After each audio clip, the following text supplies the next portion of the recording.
What's up everyone, this is Kevin, your financial tutor. And in the recent years, we've seen people opening up credit cards in order to get the sign-up bonus from anywhere for a couple $100, otherwise known as credit card churning.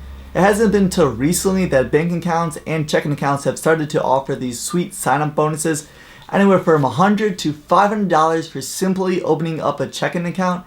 So over the last year or so, I've been checking out this as a side hustle to see if it's actually worth opening up these bank accounts in order to get the little sign-up bonus. In this full honest review, we're going to discuss if it's worth your guys' time and energy to get these sign-up bonuses and whether or not I would recommend it to you guys as a viewer to do this for yourself. I originally got this side hustle idea from Graham Stephan from back in 2019. He did a video all about bank account churning and how simple he made it sound. So I figured why not try it for myself, especially if I could get a couple extra $100 from doing it and it didn't require too much time. In this video, he talks about 5 simple steps in order to actually do this. The first one is just to open up an account.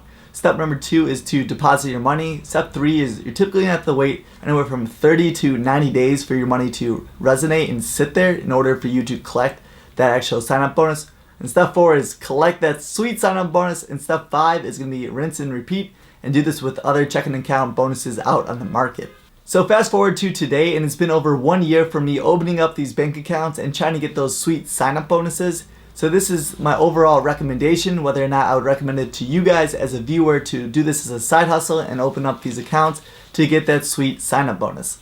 So to actually get the sign-up bonus is pretty straightforward and easy, but there definitely is a lot of fine print and details that you have to pay attention to. And if you miss out on even one of the steps, you will not qualify to get the sign-up bonus.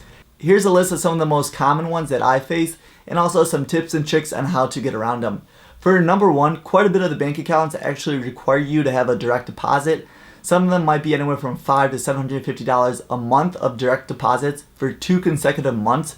We're going to talk about this later in the video, how to get around the direct deposits if you currently don't have a job that does direct deposits, or for the second reason, like myself, you don't want to switch your current direct deposit that you have with your current employer because it's too much of a hassle. The second small detail is depending on what state you live in. You should definitely look at these fine print before you're actually trying to get the sign-up bonus and take a couple months and do so, because some of these offers are only good if you live in certain states.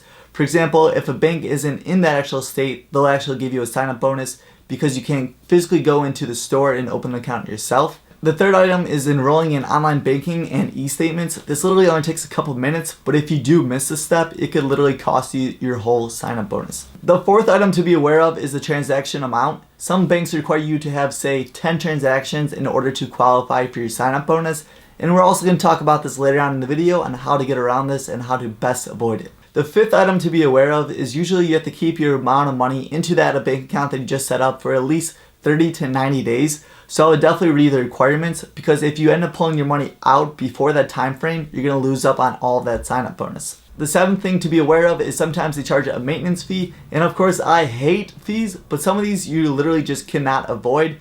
And in my eyes, if I'm getting a $300 sign-up bonus, it is kind of worth paying a $5 to $10 maintenance fee for the next 2 to 3 months while I wait to actually get my sign-up bonus. The last 2 items you should be aware of when your bank account churning is that you cannot have already an account set up with that bank, because you will be disqualified for the sign-up bonus. And lastly, some of these banks actually require you to deposit anywhere from $5 to $10, $15, even $20,000 in order to get your couple $100 sign-up bonus. So as you can tell from that huge laundry list, there's quite a bit of items to be aware of when it comes to checking account churning.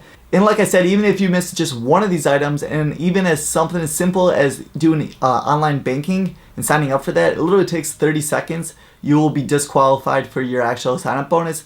So it's very important to see and read all the fine details when it comes to actually setting up these accounts in order to get that sweet sign-up bonus. As we mentioned earlier in the videos, one of the requirements is usually direct deposits, and for me that's the biggest hassle, because with my current employer, it's too much of a hassle to switch the bank accounts and talk to HR and do that. I know some other people out there currently aren't employed, or they just don't have direct deposits with their current employer. So you definitely have to trigger that in order to get your sign-up bonus. There are a couple ways you can get around that. Number 1, if you have a side hustle, you can have your direct deposit just paid to that account instead. The second way to get around the direct deposits are sometimes you can transfer from another bank, but I do have to caution you because sometimes this doesn't trigger the actual direct deposit payments. So some banks partner up and they can see you're just transferring from account to account, and that will not qualify. But some other banks out there do actually trigger that actual direct deposits. But I've seen this bite me in the butt in some of my accounts that it actually didn't trigger it. So eventually I did not actually get the bonus because that was the one threshold that I did not meet. But this is the risk you have to take if you cannot switch over your direct deposit from your current employer. One of the other big hassles besides direct deposits with getting these sign-up bonuses is definitely having the transaction amounts. Some of these bank accounts require you to have anywhere from 10 to 20 transactions in order to qualify for your bonus. And how I get around this is I personally would rather use my credit card because I'll get the cashback bonus. So what I do is actually order $1 Amazon gift cards, and I'll order 10 or 20 of them, whatever it has to be due for the requirement. And that way, because I know I'm going to spend something on Amazon, it's a little bit of a hassle and takes a little bit of time, but in the end I find it a lot easier to just keep using my credit card instead of have all these different transactions on a bank account that I know I'm going to close in the next couple months or so. So now the moment I know a lot of you guys are waiting for, how much of that sweet money did I make from opening up those checking and bank accounts? Well, I gotta tell you guys, so I did try to sign up for 4 bank accounts in the last year or so. So in total, I did end up getting the $200 bonus from HSBC as well as Huntington to bring it to a grand total of $400. But sadly, I did not get a sign-up bonus from BMO Harris or Wintrust. The reason why I didn't get the sign-up bonuses from either BMO Harris or Wintrust was because that I did all the other requirements besides the direct deposits. As I briefly mentioned earlier that I tried to do a transfer from another bank account of mine. There is a website out there that does tell you what bank account is supposed to trigger the direct deposit to actually get these sign-up bonuses. But it actually worked for HSBC, but unfortunately did not work for BMO Harris and Wintrust. So unfortunately I spent all that time looking for the bonuses, opening up the account and doing all the other requirements.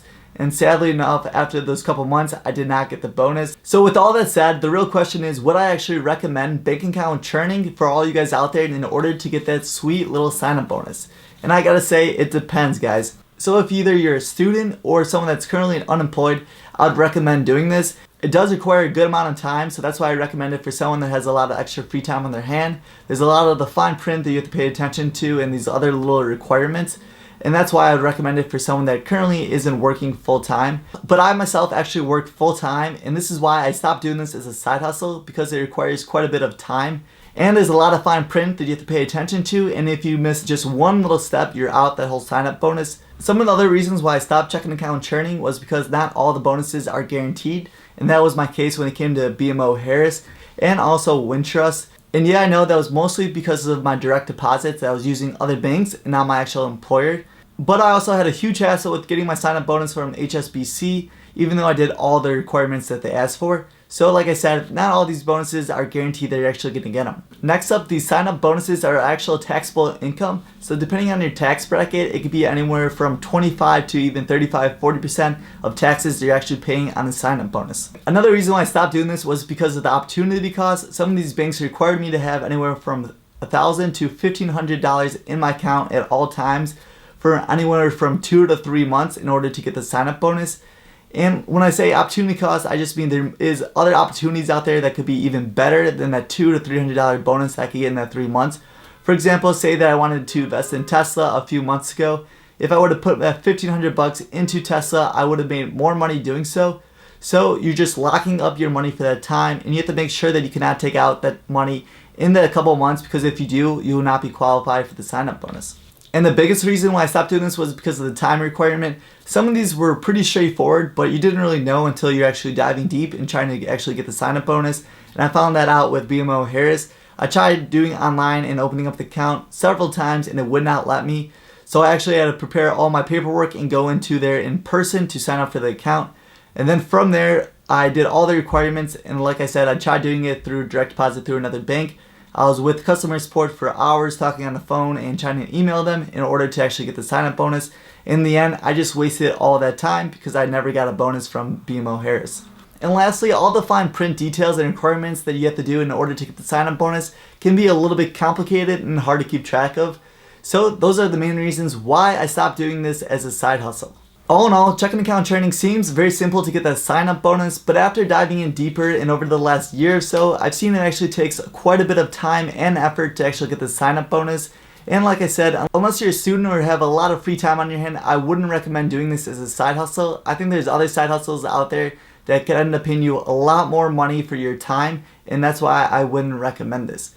I do have to say every now and then there is a bank account offer out there with the sign up bonus that is super easy to get. And some of them you basically just have to open up a bank account and they're just willing to give you a couple $100s for basically no effort at all. And you don't have those annoying direct deposits requirements or anything like that. Those are kind of rare to see. But if I do happen to see a super easy sign up bonus, I'll leave a comment down below in the description box and also in the comment section. So be on the lookout for that. If you guys actually do checking account churning for yourself, I want to hear down below in the comments what has been your experience, or if you guys know of a great offer going on right now, drop a link to that one as well. If you guys did enjoy this video, please make sure to smash that thumbs up button and subscribe to the channel for more future content on how to make more money and save more money. Well, that's it for this video. I'll see you guys in the next one. This is Kevin, your financial tutor, signing off. Peace.